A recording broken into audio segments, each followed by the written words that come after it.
Okay, so let's review epics real quick. I know we're in the middle of the Odyssey.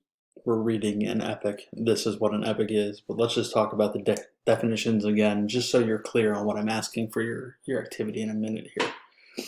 So, what is an epic aside from Cap watching Carol destroy Sanctuary 2? Uh, an epic is, well, it's a long narrative poem that tells the story of great deeds. Um, they were originally narrative poems for thousands of years. In modern times, we don't just consider epics to be poetry. So, movies, TV shows, those things today are considered epic, but for most of their history, epics were long poems, just like the Odyssey.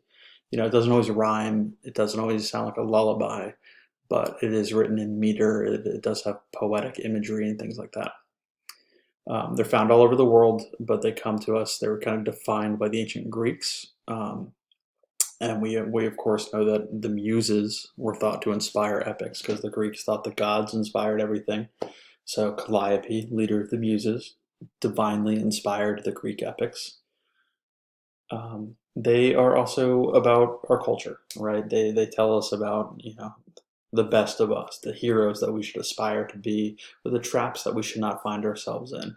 So just Cap is an example of a perfect guy, right? He's a nice guy who wants to do the right thing, and he's given the ability to do it, and we're supposed to aspire to be like him. It's the same with Odysseus or any of the other epic heroes. We want to be smart and crafty like him while avoiding his mistakes. So the epics are kind of the start of Western literature, right? They're the first things that were in, written down and shared and told as stories. The first, we'll call them the first novels, if you will, in the world. They aren't really novels, but they're kind of like we trade books or we tell stories. The first media people consumed were the epics.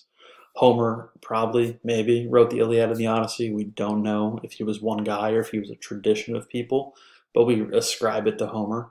And these are about big things, heroes and villains and monster and magic and escapes. All of it comes from Homer in the Iliad and the Odyssey. Epics are about heroes, so I know you guys know I've talked about the Iliad. It's about this great warrior Achilles. Odysseus is the star of the Odyssey, comes from his name. And then Aeneas is the star of the Aeneid, which closes out this kind of first trilogy of epics, even though the Aeneid was written much later. We talked a bit about how epics are found around the world. It's not just the Greek ones. And just as a reminder, Beowulf was the first English language epic back in like the year 1000. It's very, very old, um, but it's about kind of Vikings and monsters and things like that. Gilgamesh and Enkidu is the one that's older than the Odyssey and the Iliad. It's the one that's like 1,000 years older than those. It comes from Sumeria, and it is a wild epic where these two guys are unmatched and they have to take on heaven and they seek out immortality. It's a very, very cool epic. Ramayana comes from India, and Rama is kind of a romantic hero, and then there's yetis and love stories and archery, and it's crazy. The Chinese epics are more recent. They're about 1,000, 1,200 years old. Um, the Monkey King, Journey to the West, has inspired a lot of today's culture, right? A lot of anime and stuff is based on the old Chinese epics. And then Song of Hiawatha is an interesting one because it's an Iroquois legend, but written by an English poet, English language poet. But that one's from like the 1800s, and it's the newer epic. But it's from Native America, kind of our land here had its own epics before white settlers came, and that is one of the surviving legends, even though it wasn't written by the Iroquois, it was written by an English speaker.